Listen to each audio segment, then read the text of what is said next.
Hey guys, what is up? Zero here, and welcome back to Doki Doki Within. So, in the last episode, I think we kind of freaked out on Sayori, Natsuki, and Yuri. Yeah, we freaked out on the girls. Yuri was Yuri was trying to tell us a story. It was trying to tell us about her cutting to kind of relate to us. It didn't really work, and then it didn't really work because we only really focused on the fact that Sayori told the other girls about what we've been cutting, and we only took that from that conversation, which again I'm a little upset about. Kind of wish that held some more weight, but whatever. So yeah, so now MC is but he does seem like he regrets what they yelled at them. He says, sure, he was upset, but I didn't need to raise my voice. So he is upset, at least. He regrets doing that. So, I mean, I guess it's fine, whatever. He's just probably very emotional right now. So I could probably chalk that up to him just doing things he doesn't want to do. So, yeah. Anyway, I think he went to sleep, right? Yeah, and then we got a poem. And I think now it's the next day. I'm pretty sure. And I open my eyes once more. I groggily grab my phone and turn the screen on. 2:42 a.m. I let it fall back against my cabinet top. Its dim light slightly illuminates my room. Rather sluggishly, I start to get up. Once I'm out of bed, I just stand there for a bit. I must have woke up about 3 times after I dozed off. Even then, my limbs feel numb. Wiping my face with my hands, I make my way to the bathroom. My man's waking up at 2 o'clock in the morning. God damn. You hate to see it. I flick the light on and immediately head to the sink. I run the tap so that the water is as cold as possible. After a couple of minutes, I move my face closer towards the sink. As I splash the icy water against my face, I feel a chill shoot down my spine. Oh, well, at least I'm actually awake now. After I dry my face, I look up and meet my pale, unkempt, unshaven reflection. Damn, we haven't been shaving either? Oh no. Do we got a beard? Like, how much hair you've been growing? How much hair have we been growing? Have we got stubble?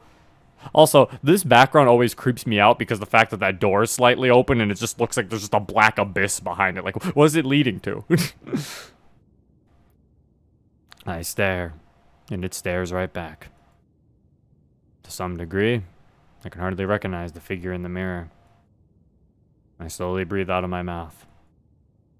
My subconsciousness takes over for the umpteenth time. Look at you. You're disgusting.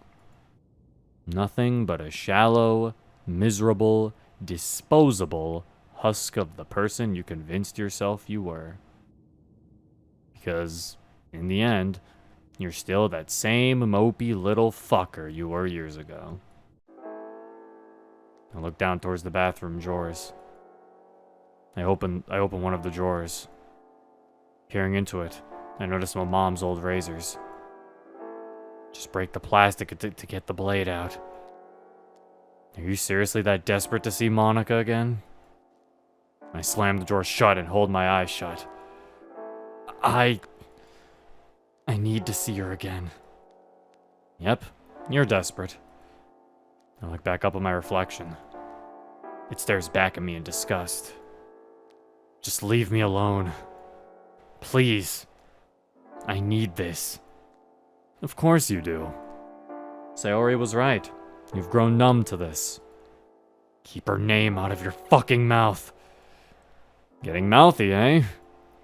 You've been doing that a lot lately, haven't you? Especially at Sayori. Just how the hell has she been able to put up with you for this long? I bite my lip tightly. I begin to mumble to myself. Get out of my head. Please, just get out. The reflection simply laughs back at me and my pleas. The dry, crackling laugh echoes around the confines of the room. Eventually, though, aside from the faint noises emitting from the water pipes, it all falls silent. I start to step back from the mirror, my breathing slowly becoming more and more erratic. My fingers start to twitch. The voice in my head whispers to me, if you're going to do it, Then hurry up. Get on with it. I then turn and head back to my room. My erratic nature throwing me off balance, I wobble my way to my desk. I managed to grab hold of the paper I'd scrawled onto whilst I was awake after my initial rest. I wouldn't really call it a poem. It's more akin to the tangent of a man at war with his own mind. Though, couldn't that be said of most poets? My eyes frantically scan the scribbled lines written upon the paper until my eyes fixate on one line in particular. I repeat the line and its proposed scenario multiple times in my head. Quick, efficient, void of pain. In short, the out I'm looking for. The train station's only about 20 minutes away from the school. Better late than never, I suppose. Letting the paper drift out of my hands, I rushed to get my jacket from the back of my door. I already ended up passing out in a shirt and some jeans late yesterday. That's one step out of the way already. After zipping myself up, I get my trainers on and head towards the door. Before I head downstairs, I stand in the doorway for a brief moment. I process my intentions before casting my immediate doubt aside. What's the holdup? You said it yourself.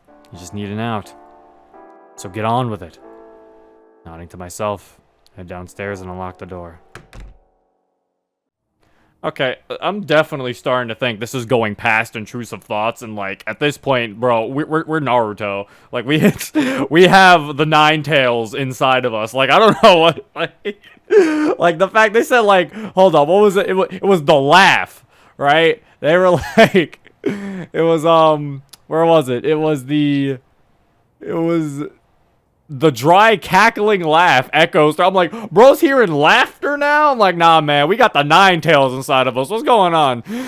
Like, I don't remember. I'm like, oh, look, I don't know. I don't know if intrusive thoughts laugh at you. Like, you know, like, that's crazy. Like, I don't know what's going on now. My man's really lost it. Also, is he really about to end it all here? He is not about to do this. I refuse. You are not about to have this man die after you made me sit through all of this. No. Don't you do this to me. No. Damn it, the exit music inspiration. No, we knew it could only end one way. I step outside. It's quite chilly out. Rather so for summer. Then again, it is the middle of the night, so it does check out. I close the door, not bothering to lock it. I turn to my left, and my eyes land on Sayori's house, focusing on her bedroom window. It seems her light is still on. I try to keep walking, but I can't keep my eyes off her window.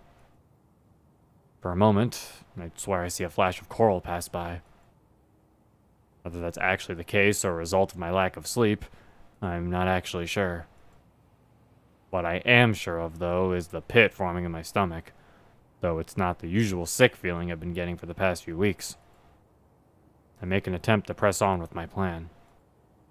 But I just stand there. Frozen in place. Frozen in time.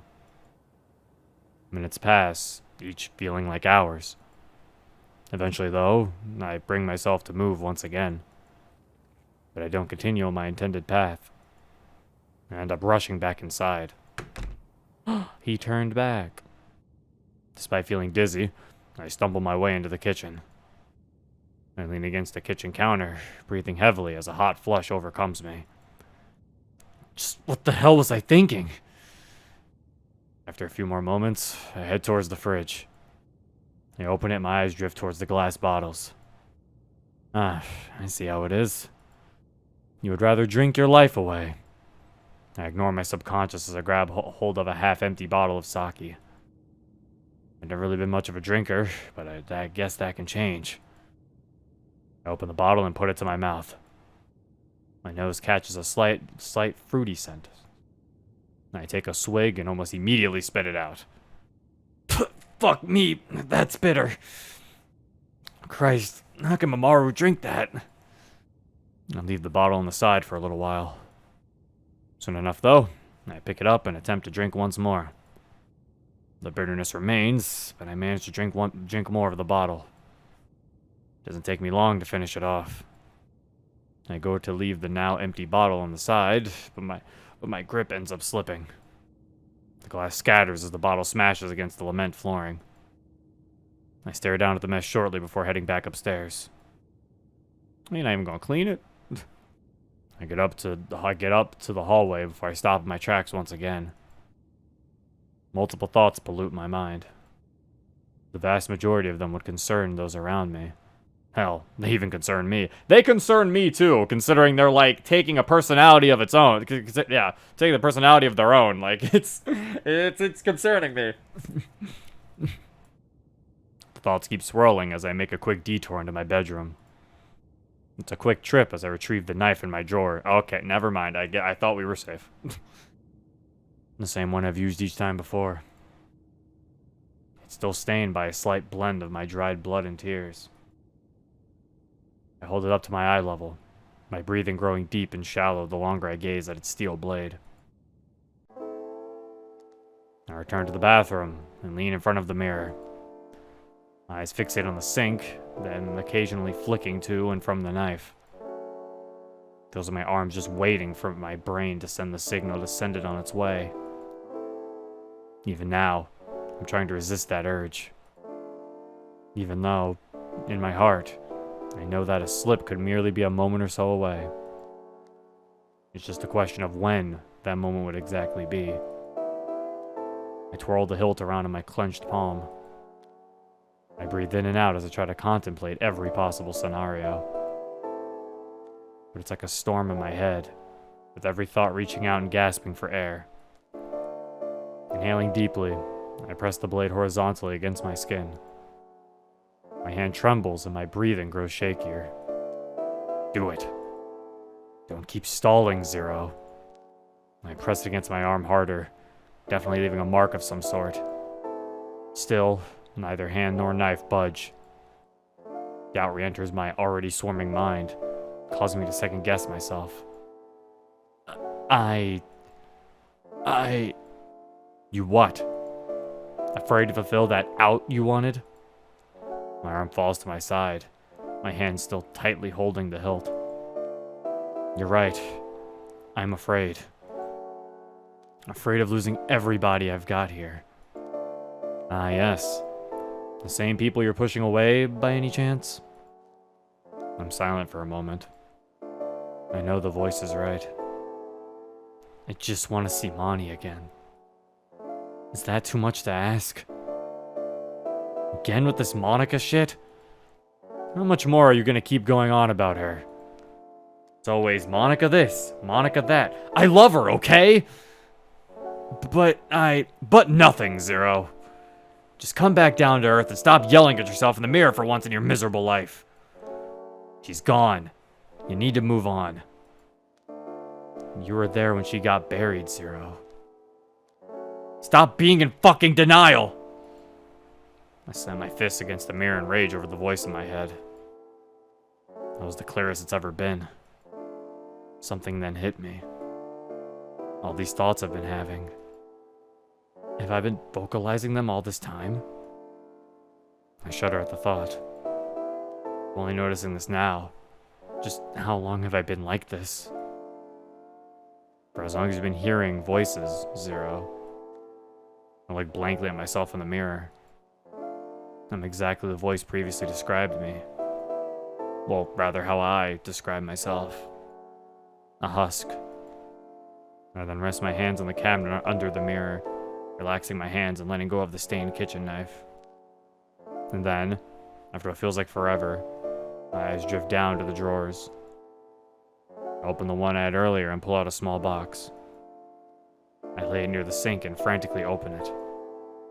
The contents are a collection of razor blades and small plastic holders. After picking one out, I fumble with the plastic. Eventually, I'm able to free the steel from its feeble confinement.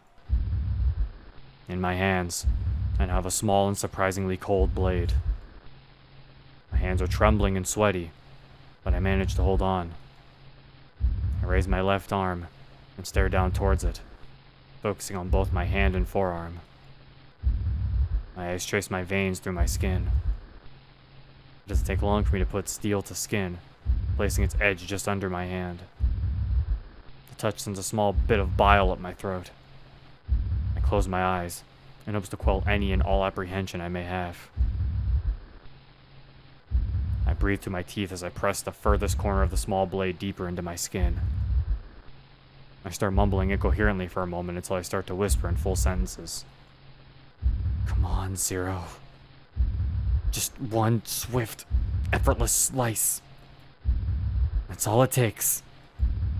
Then you'll get to be with her again, just like you wanted. I bite the inside of my lip as I press the blade even deeper. I know I shouldn't be doing this. Christ only knows what Monika's thinking right now. I know I want to be with her again. And if this is the quickest way to achieve that, then to hell with waiting. My breathing and my heartbeat start to relax as I focus. Any hesitation is now expelled from my body. My slower heart acts like a metronome as I ready myself. Just one slice. I gulp, still holding my eyes shut. Just one slice. Hand shoots downwards down my arm. My flesh shows slight resistance, but ultimately proves futile. However, it doesn't stop there. It gets to a point where my head feels like it's grown a mind of its own.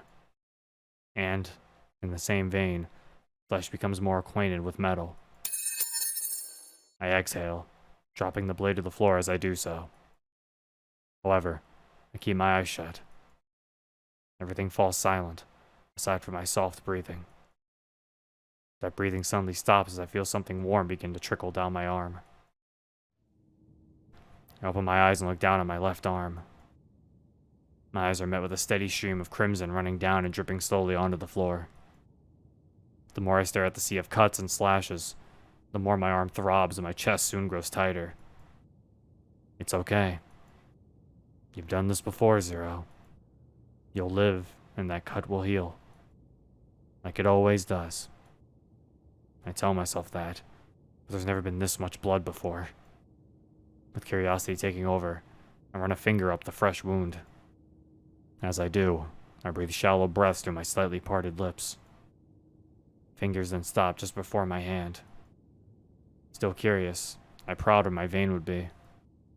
Doing so causes a bit more blood to spurt out, causing me to jump back a bit. I slowly start to hyperventilate. My quiet, hushed whispers, coupled with the sudden reality of the situation, bring me back down to earth. What have I done? My eyes dart around the bathroom. The bandages are downstairs. Despite the sudden flurry of worries circling around my brain, my body still feels drained. Normally in situations like this, usually expect some form of adrenaline to kick in or something like that. But no, nothing of the sort happens. I'm just left dawdling towards the stairs. I make to the top of the staircase and attempt to walk down, but I can't bring myself to walk. Hot flush overcomes me, almost bringing me to my knees. I yelp in pain and look towards my arm.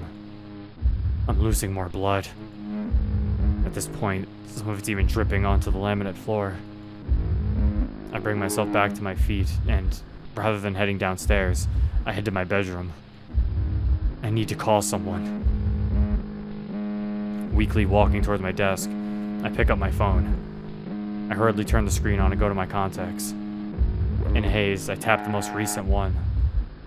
I put it up to my ear. It buzzes and buzzes, seemingly without an end. Come on. Please pick up.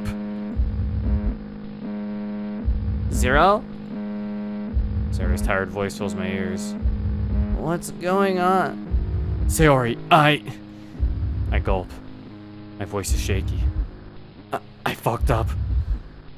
My eyes drift towards my wound. I remain silent, whilst the tone of Sayori's voice plummets into concern. She's been concerned ever since Monika's death, but this is probably the most concerned she's been. At this point, it's bordering on panic. I'm coming over! Her voice notably cracks. Call an ambulance! I'm losing a lot of blood.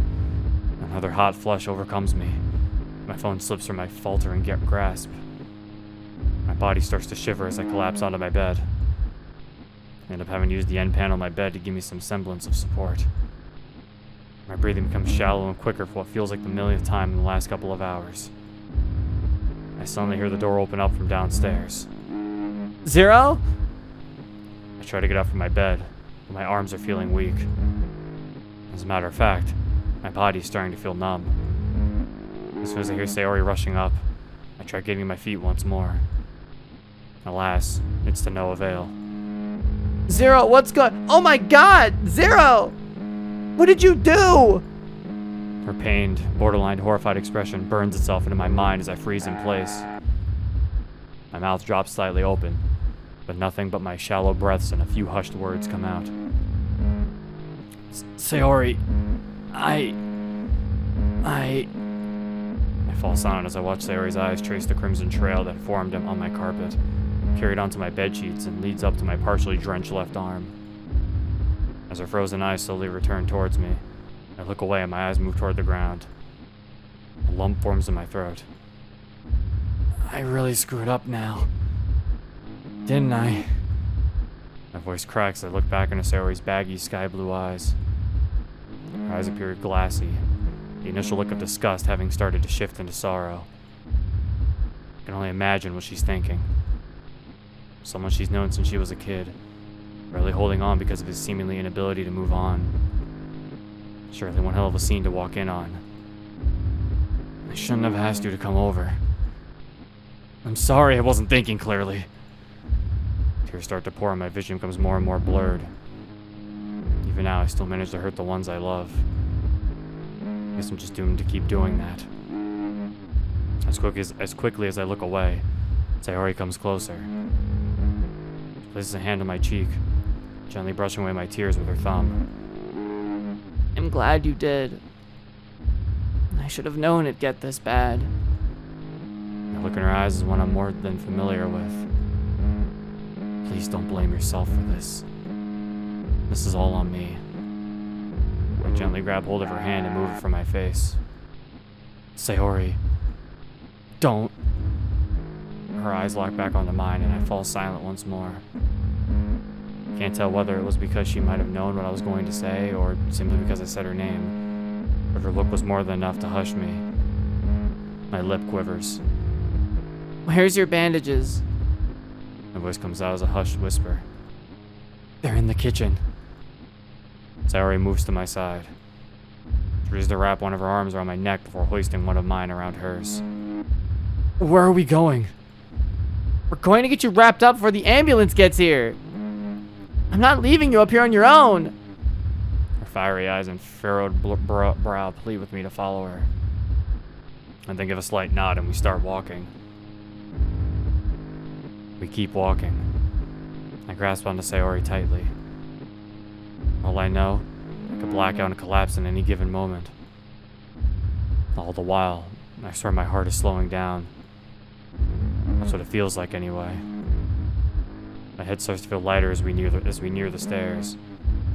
Sayori soon lets me go and I hold on to the banister for support. She looks back to me with a weary yet hopeful smile. Don't strain yourself, Zero. Just take my hand. Holds out her hand. And after a pause, I start slowly raising my arm towards her. However, I end up collapsing. I groan in pain. Zero! Sayori rushes over to me and, despite some struggle, is able to pull me up into a sitting position. She keeps shaking me and asking me things, but I can't make out most of what she's saying. The world around me feels like it's slowly becoming nothing but blurs and muffled, indistinct sounds. I try to stammer out anything audible, but I can't. I can't tell if I'm convulsing, having a panic attack, or if I'm dying. Soon enough, I start feeling myself drifting off. In spite of that, Sayori somehow manages to come through. Please, Zero. I don't want to lose you too. Despite my blurry vision, I can still make out her pleading expression. But still, I can't bring myself to speak. Not even a single word. I'm starting to go dizzy. Desperation seeming to take control of her, Sayori grips my shirt. Please, just say something. Her voice breaks as she begs, but her plea might have fallen on deaf ears. My heartbeat starts to slow down. I start to get the sensation that I'm flying to some degree. Despite that, though, I start to drift off into unconsciousness. I think I hear them coming. Zero? Zero! Stay with me! Zero! Zero! After what feels like an eternity, I open my eyes.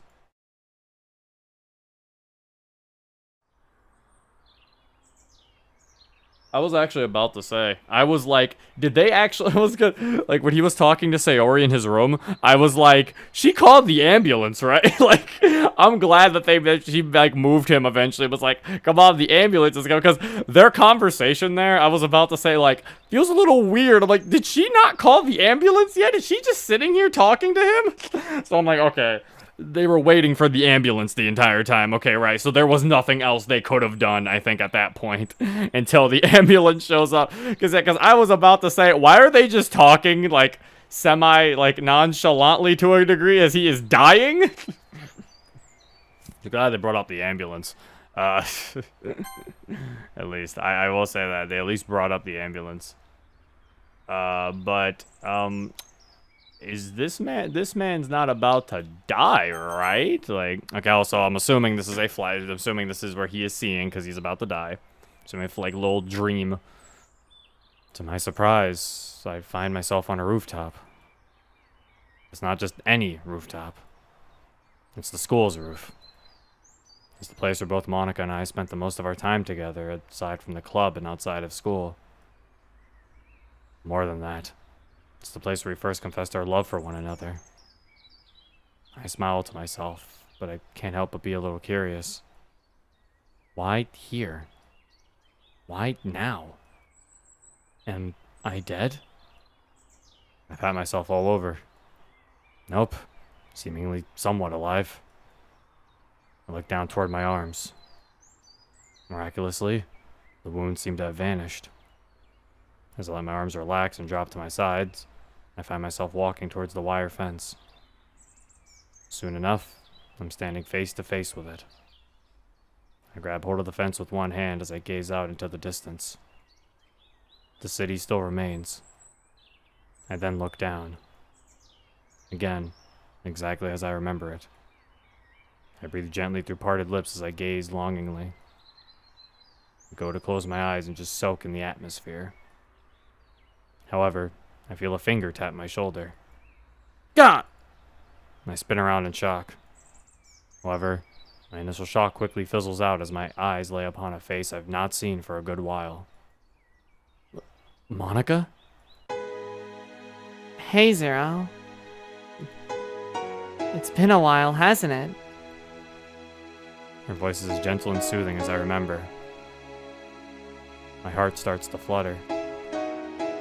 Okay, I'm sorry, this music is loud. No. Jeez, they should have used the fade in. Moni, My voice catches as I smile in complete disbelief. I'm seeing Monika again. I'm actually seeing her again. But at the same time, there's only one thing on my mind. Am I... Monika gently places a finger on my lips, causing my voice to trail off. And still, she has that same gentle smile.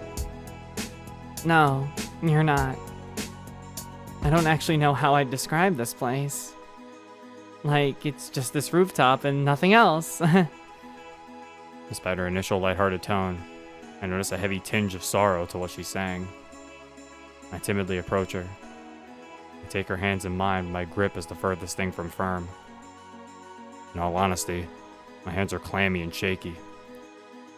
I even try to say her name, but it keeps getting stuck in my throat. Monika's gaze breaks from mine.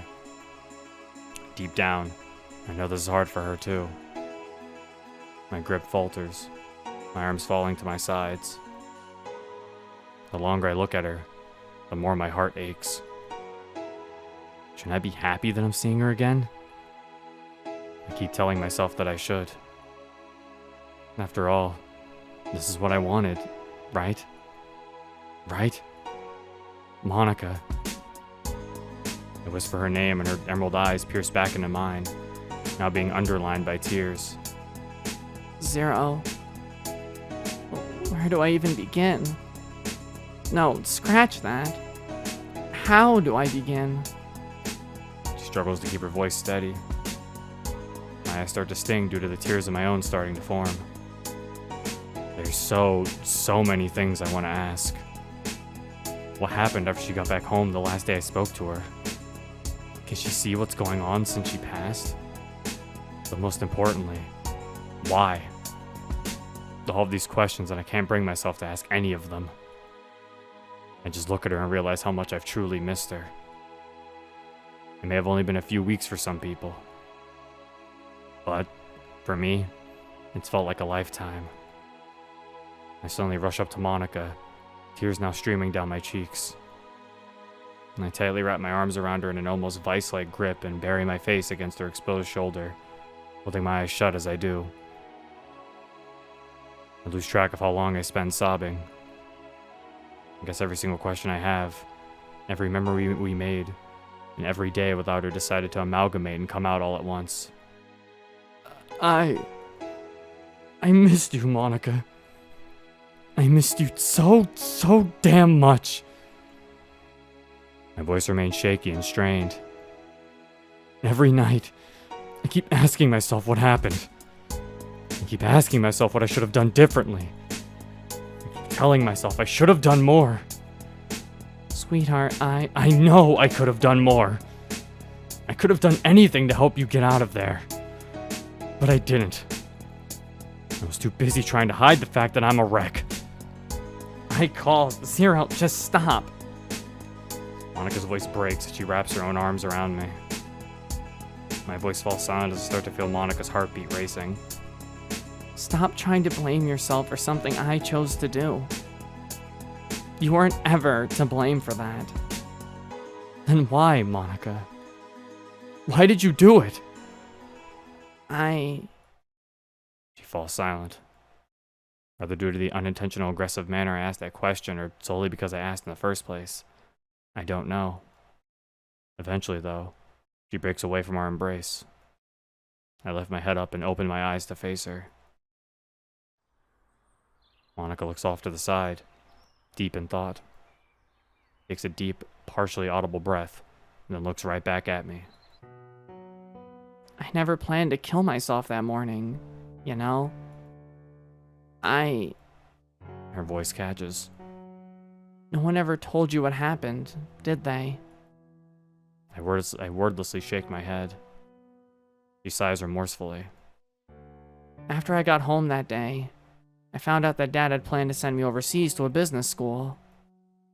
Like, sign the application in my name and everything. Obviously, I wasn't going to have that. We got into another argument. I accidentally broke my phone. And this time, he hit me.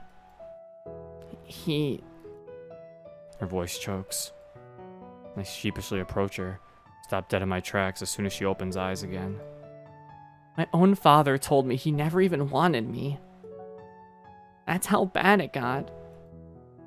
She clenches her eyes shut, possibly to stop herself from crying more than she already has. I just stand there in utter dismay. Monika, I'm speechless. Can I even tell her I'm sorry? She can tell me it wasn't my fault all she wants, but I can't help but still feel otherwise. I just wanted to get out of there. I wanted to run. I just wanted to see you again, Zero. God, I felt so alone without you. She pauses and takes another breather. Still, I can't think of a single thing to say. She presses on. I didn't even sleep that night. I just stayed up, worrying about you and panicking about what I was going to do. When I woke up that morning, there's only one idea that came to my mind. Even if I did run off and stay at yours, it'd only be a matter of time until he'd show up. I already hurt you enough, Zero. Hell, I've even been doing it after I've gone. Please, Zero. For the sake of your own well-being, forget about me. I already made my choice. Don't let me keep dragging you down. Monika turns and starts walking away, her sobs barely concealed. My heart sinks. I can't just forget about her just like that. After what we've been through? Not a chance in the world. Monika, wait up! I manage to catch up with her. She turns to look back at me. Her expression is teary and blank. Her arms lay limp at her side.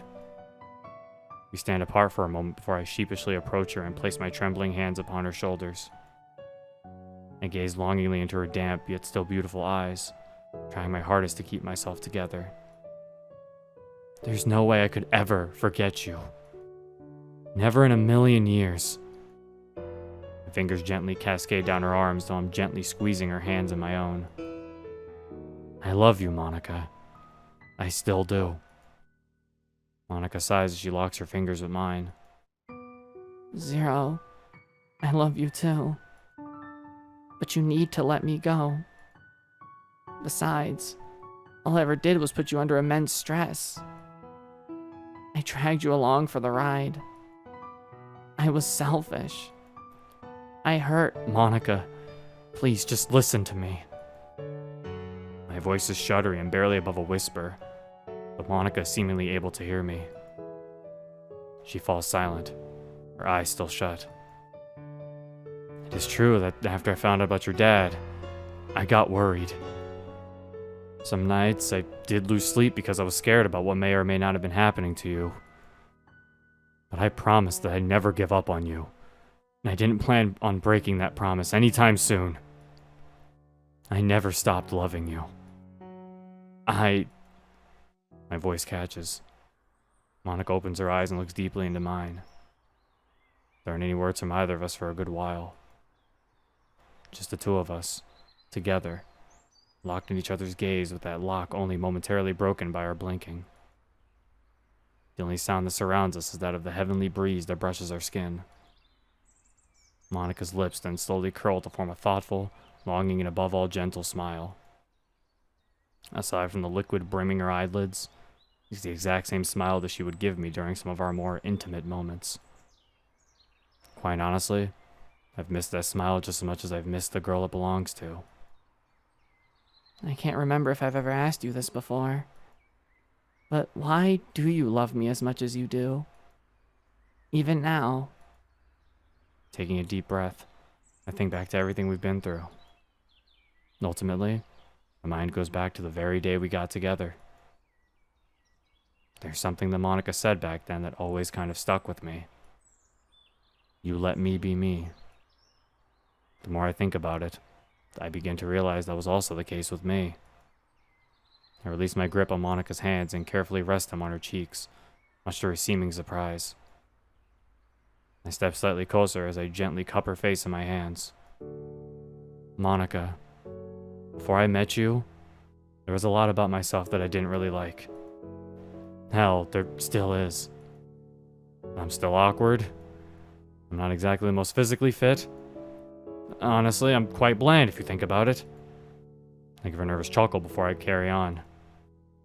After the last school year ended, I kind of thought that'd be the last time we'd ever speak. Then I joined the club and we started talking again. In a way, it was like no time had passed. She smiles earnestly. With you, it felt like I could be myself. You didn't judge me for anything. I loved you for you, Zero. That's always been the case. And it's still the case now.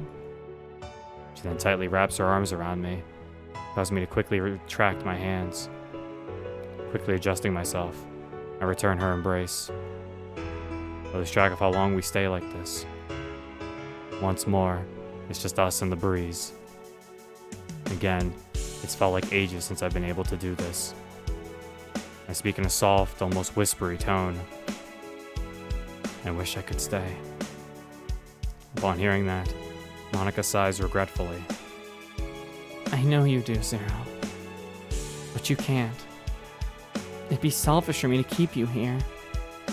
Besides, you still got people down there that care about you. The gaze momentarily diverts from hers. But what about you? Monika wraps her arms from around me and moves her hands to my cheeks. I'll just be watching over you from up here. And I promise you, when your time comes, I'll be right here waiting for you. My eyes meet Monika's once more. You mean that? Monika pulls my face closer to hers. She then speaks gently. I swear to you, we will see each other again. She gently pulls my face as close as I can get to hers and passionately presses her lips against mine. As I settle into the kiss, my body starts to feel lighter. A sensation I can only describe as electrical surges through my body. To accompany that, an overwhelming feeling of bliss enraptures both of us. It's peace, it's bliss, and at the same time, the feeling provides me a sense of hope. Hope that I'll be able to carry on. Hope that I'll be able to recover. I know that there's always going to be a part of me that longs for what could have been and times where I wish she was still with me. If I can't live the rest of my life with Monika, then I'll live my life for her. Minutes pass by, and as they do, I start to feel another sensation. It almost feels like I'm drifting away. I start to become weightless. Eventually, I lose my hold on Monika and her fingers slip from my cheeks. It soon gets to a point where I'm surrounded by nothing but thick clouds. The only noises I can hear are slowly approaching, modulated beeps. The beeps gradually become clearer and clearer until, eventually, I wake up. My eyes open. Everything's initially quite blurry. My surroundings quickly become more visible. It doesn't take too long to realize where I am. I groggily look down towards both my chest and wounded arm. I should have guessed my location. An array of cables and tubes protruding from my body. Alright. So now that scene's done, I feel like I should probably give my opinion now.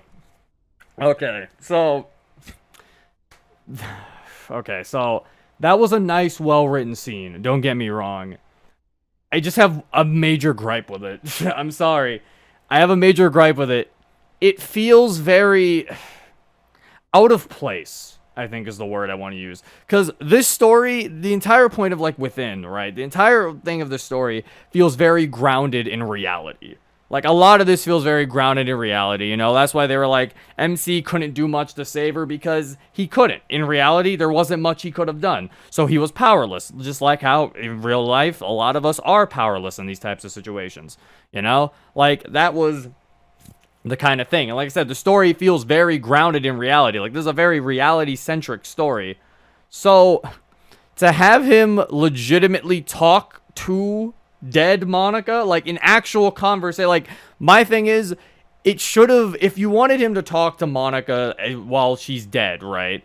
I feel like it should have kind of did what a lot of other pieces of media do, and made it feel like maybe it isn't actually her, and maybe he's just dreaming, you know? Like, give some sort of, are we sure it's her? Are we not sure? Because, like, the way you could have easily done this is also, because the things that made me confirm 100% that that's just Monika he's talking to, is that she literally told him information that nobody else told him, and stuff like that. Like, to me, I'm like, I don't know, like I said, my main problem is that entire scene would have been really good if it was in a story that wasn't grounded in reality. If it was in another story that had a lot of fantasy elements in it or something, then I'd feel like that scene would fit perfectly, you know? Then I'm like, sure, him talking to the ghost of a dead person, of course, you know? But like I said, this story feels like this feels so out of place in this story, because I'm like, are you really trying to tell me that he's just able to just talk to Monika's spirit? Like,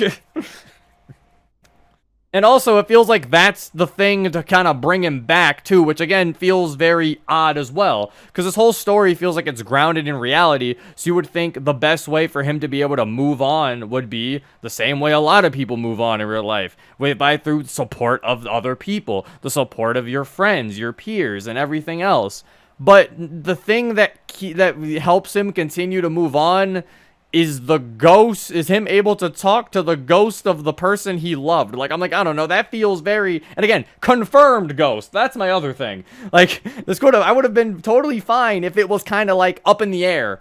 Like, a game that does it perfectly, that was in my mind, just because, you know, obviously I'm a big fan of, not gonna spoil it, but Amori does it very well. Because you don't know an Amori. You're very much, you don't really, you know, it's like, when it happens, if you guys have played the game, you know what I'm talking about. Like, you know, when that stuff happens, you're kind of sitting here like, okay, is it? Like, you know, you're questioning, like, is that real? Is it not? We don't know. You don't get answers. That's my point. There's no definite answers to confirm that. With this, we are straight up getting definite answers that, yeah, that is just Monika. He is just able to talk to dead Monika. Just straight up. She is just talking to the spirit of Monika. And I'm like, I don't know, man. It's a nice, like I said, it's a nice scene, a nice well-written scene, but just, it feels so out of place in this story. I'm sorry. It feels very out of place, which doesn't seem like that was the first time I've had a problem like this in this mod, because that's very similar to the problem I had with the one CG of the scene of Sayori comforting Monika. Remember, with that one, my problem was, again, it was a nice scene, but it just didn't feel like it belonged. Like, I don't know. It just didn't really work. Hold up. I'll read a little bit more before I don't want to end the episode here. I want to read a little bit more to an actual ending point. I don't know if this is a real ending point. As I should have guessed from... Oh, yeah, right. I already read this. 1,000 thoughts run in my mind in regards to what the doctors may have done to me whilst I was out. Shouldn't really dwell on it too much, though. The important thing is that I'm still here. I then turned to my right. There, in a rather uncomfortable-looking chair next to my bed, sits Sayori. Well, less sitting down, she's pretty much asleep.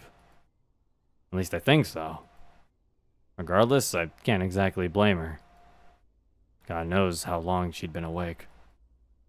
I whisper to myself, using Sayori as an internal muse. I'm sorry I put you through hell. I'm more than certain I'll have plenty of time to apologize. I look away from Sayori and towards a small glass pane on the door. Every minute or two, I can see people walking past the door. Seems quite busy out there, but I can't exactly be too certain. My attention then brought back to Sayori as she lets out a loud, albeit soft yawn. She stretches before opening her eyes and looking towards me. When her eyes meet mine, we simply stare at each other. She has a look on her face that I can't clearly make out. Is it surprise?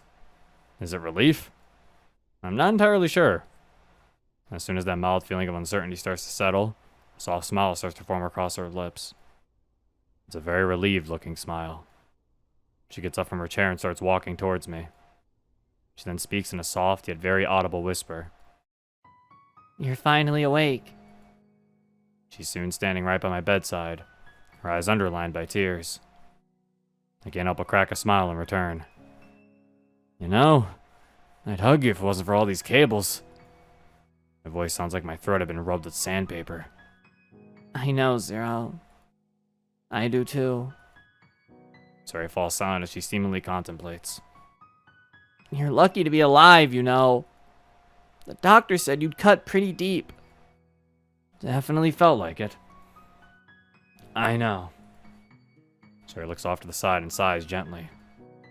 Then looks back to me, uncertain of what to say. As always, I can't tell what she's thinking. There's more silence between us. Should she be waiting for me to say something? Whether she is or not, I think she's owed an explanation for what happened. I did bring her into it, after all. I think I should explain myself. Sayori remains silent. I'm not even sure if I'm going about this the right way. Out of the blue, a smile finds its way onto Sayori's lips as she squeezes my shoulder. It's okay, Zero. You don't need to say anything. I look her in the eye in disbelief. That look quickly dissipates as Sayori's arm lowers until she's gently squeezing my hand in her own. No matter how long it takes, we'll get you the help you need. I know it's not going to be easy. I know that too well. But no matter how long it takes, I'm not going to give up on you. I promise you that. Her sky blue eyes glisten with tears, still smiling gently. I smile back whilst my own tears start to form. Again, I want so desperately to embrace her. I eternally damn the cables that are practically holding me hostage, and then damn myself for being the reason I'm here. I squeeze Sayori's hand in return. Just from that look in her eyes, I can tell she understands. She might not understand everything about what I'm going through, but in a way, she knows what I'm going through. I can't keep her here, though. You should probably get going. Eh? Could have worded that better. Wouldn't it be better for you if I stayed here for a bit longer? Sayori, I'll be safe here. There'll probably be a nurse in to check up on me in a bit.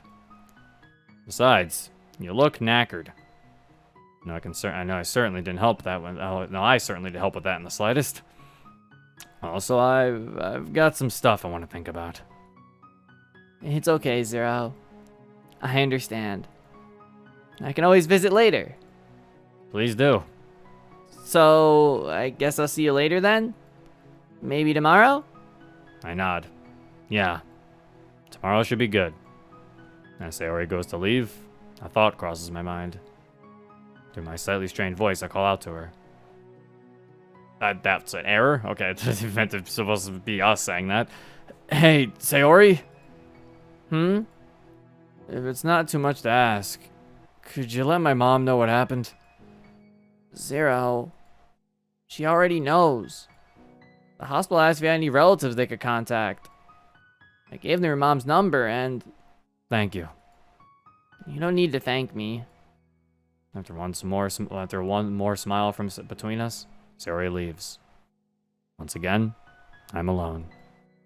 I lay back on the bed. To no surprise, it's far from the comfiest thing in the world. But for now, at least, it will have to do. As I'm laying here and staring at the ceiling, I think back to before I woke up. Back to my conversation with Monika. Even though I know it wasn't real. Well, not real in the traditional sense. Okay, see, but you can't do this! You can't say that because he literally got an answer! What? You can't say that! Yeah, but it felt real, like... However, one thing that sticks out to me is one of the thoughts I had before everything faded away. I'll live life for her. As I remember this, another smile forms across my lips. I eternally promise myself that I will carry on. Not going to be easy in the slightest, but I've got people here for me. I can't let them down again. I will live on. I just need to take things one day at a time.